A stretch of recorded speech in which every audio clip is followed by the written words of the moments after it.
The desert stage, we've got somebody down. Welcome to the palace.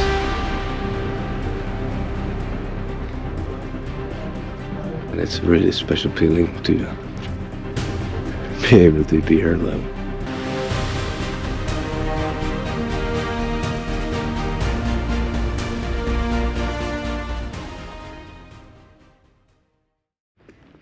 Good morning. Well, my throat still feels a bit like sandpaper. That's pleasant. But we have also decided to wake up early. Yes, only kind of. one of the crew managed. And by early I mean not so early. A bit late by the looks of the sun. But we are now going to have a look at the mosque and at the square before most of the population wakes up. And it looks gorgeous. There are almost no people yesterday. This place was so crowded. And with a bit of luck, we're hoping to get access to the mosque before 9.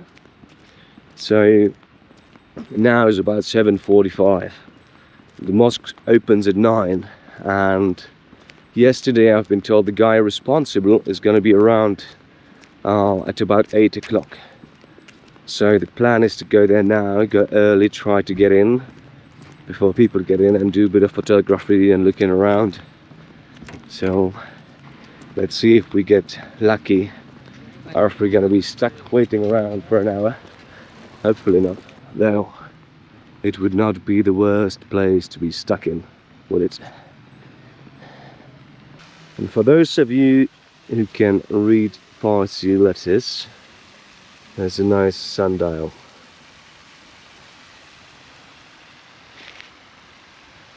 Well, so far I have seen a couple of people coming in. It's now 20 something past 8, and so far they have told me that I can't enter.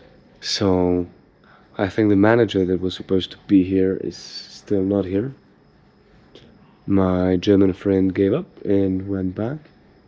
So we will see if I manage to get in a bit before people do and have a look around and take some shots. Or if I'm gonna be stuck here until 9. C'est la vie. I got lucky and one of the guys came and called the manager and let me in. Now I am in the mosque, alone, except for a couple of people who work here.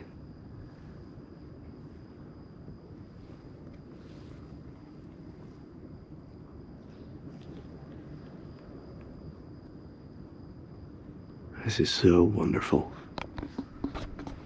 It's about 400 years old, and it's the mosque that's depicted on Iranian 20,000 toman, because apparently it cost 20,000 toman in that time. And it's a really special feeling to be able to be here alone. It's amazing.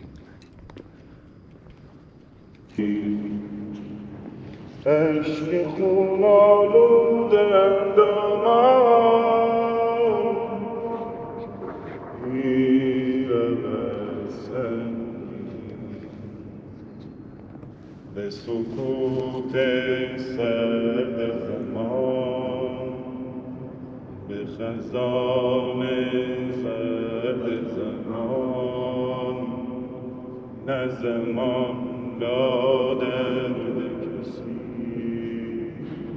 نه امیدی در دل من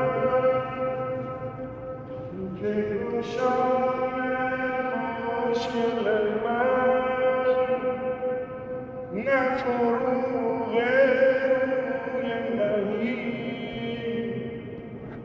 که فروزد محفل من.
In the end, I got lucky and I got to spend about 30 minutes here alone.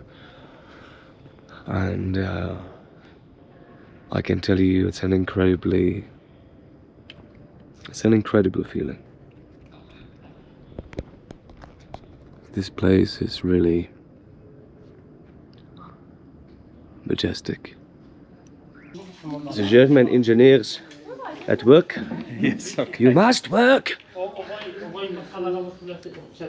Our construction of So, the dining table. I love this. It's like you could put a wine glass here, wine glass here. You still have enough space for plates. It's perfect. And in the middle, you can put a rose in here, a rose in here. It's like a fine dining experience. Brilliant, absolutely brilliant. So we're all doing a little bit of maintenance. In my case, just loosening my chain a little bit, which required 2 people to do because it got really over tightened when they were changing my tires. And this is also, look at my tools, which I absolutely bloody love these so much. These are from Rolling Mavericks and they sent them to me for my trip. And they're called Asahi short spanners. They're really light, they weigh nothing. And they're amazing, I like them. The same with these levers. So we have, as you can see, managed to bend one now, slightly. Really the amount of pressure that was needed to loosen that wheel was insane. So advice for the future is, or future self, is never let people changing my tire also tighten the wheel, because then I'm never getting it off. So yeah. We have a group field trip day, and I don't know, I've heard some jokes about what it's like to go on a vacation with a bunch of Germans. What? I guess today we'll find out whether those jokes are true. And but we also have Italians. Yeah. So the whole gang is assembled, and the place we're heading to is called Hasht, Behesht Palace, which is about 400 years old. And during that time, they built 40 of these structures during the time of Safavids, and this is one of the only ones remaining. So let's go and see what it looks like. It looks like the initial part we're walking through is this bazaar. With a really beautiful ceiling. It is a little bit noisy here, so we'll see how much audio is going to be usable. But this place is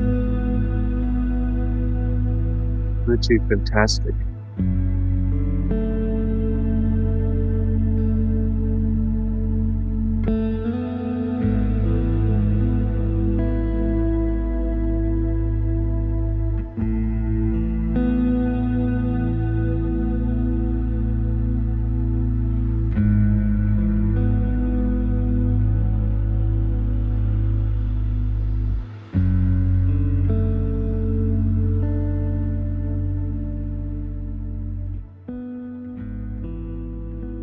The ceilings are something absolutely unbelievable. I think I just have a huge fixation on ceilings. Look at these.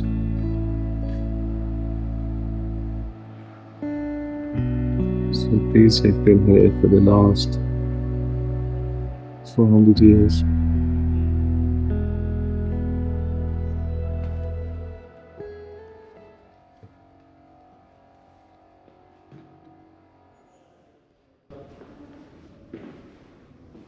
One of the sad things about Iran is that many of the places have not been super well preserved, and there are very few places into which the government invests to upkeep them. But welcome to the palace. This place is absolutely majestic, and yeah, one of the only places that have been preserved from the Safavid period. So 400 years history. And originally this would have been surrounded by walls and big gardens, because as you can notice, the whole place is very much an open air complex. It's been designed as sort of place to spend time in the summer and in the warmer seasons. But it's very nice to see someone restoring this building, because it's really beautiful.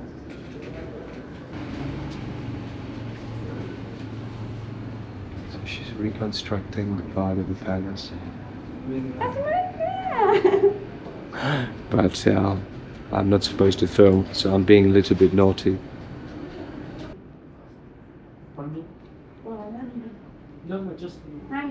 After seeing the palace, we are heading to the famous bridge, which is one of the symbols of Isfahan. Sadly, at the moment, I've been told that there's no water, and that is one of the fantastic things to see when you see the pictures at night with all the reflections of the beautiful bridge. And I was really hoping to be able to take those shots, but no water right now, so I'm not sure when exactly that is. It'd be so amazing if it was tomorrow, but probably not, because now is not the rainy season, so we'll see when it happens. But it should be a beautiful piece of architecture regardless. The same as this walkway that just stretches for such a huge distance. It's a magnificent city, and you really can tell that this has been the capital for a very long time. And we are now at the Si-O-Se Pol Bridge, the famous bridge of Isfahan. But as you can see, sadly, it is completely dry now. Iran is having increasing problems with water, and apparently one of the sad realities of that is that the government shut down the water intake to this bridge to prevent evaporation and to aid the water storage. And supposedly a couple of times a year it happens, one time a year, sorry, it happens that they fill it up with water, and all the people of Isfahan rejoice. It's a fascinating structure. This is a magnificent structure, and the Iranians like to come here, especially when the water is in, and throw parties in the summer, which has to be fantastic, just like standing around in the water in the heat and having a little party. You get perfectly secluded rooms for many people. I'm curious whether that's been the original part of the design, and I think it's very possible.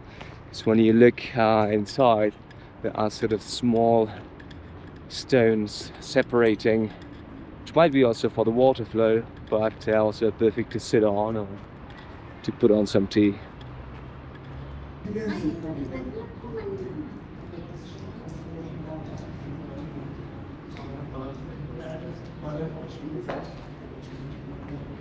Morning, hi. So we've got Erica from Out of Highways. You've got Reda riding a tank. We've got the Germans. Yeah, ready to rumble. Right, to rumble. Okay, so let's ride the desert.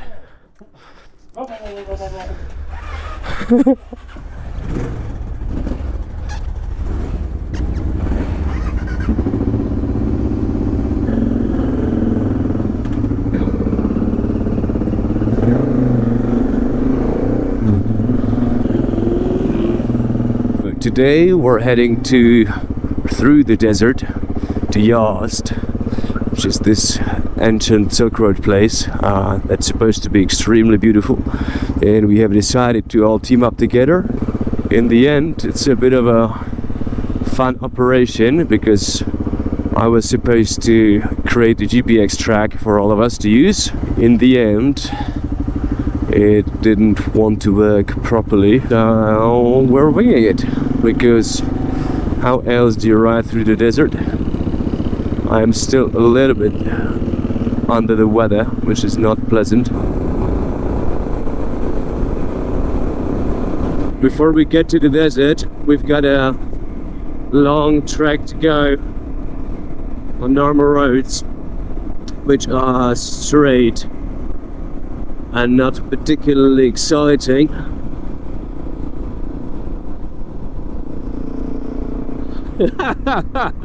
Hans has no fear. We are now reaching the desert stage, and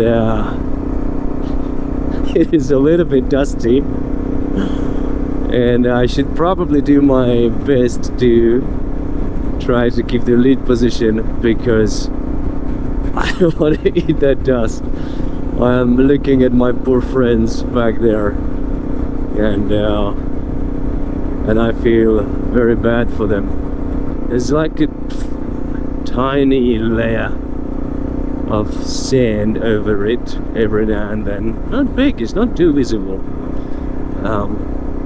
I can feel it just like that tiny bit of snaking around on the rear.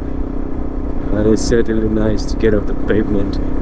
We're starting to meet first bits of sand traps. There was one very deep sand trap that I did not film.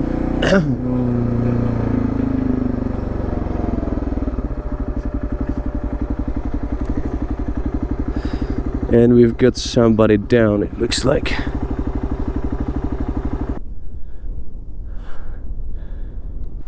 Alright, let's go have a look what happened.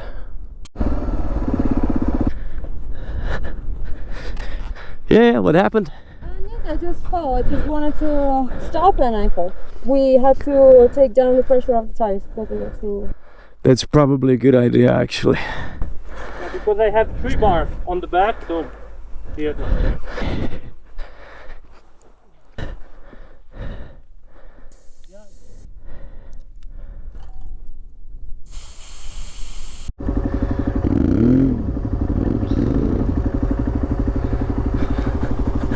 It's funny. That's another one.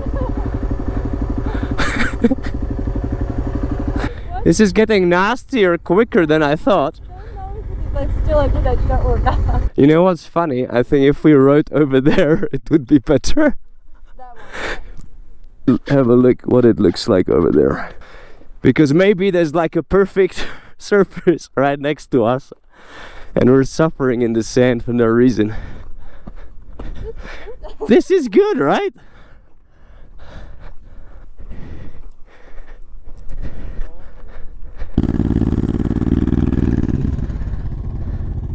With all the luggage, I think we might have chewed off slightly more than we bargained for.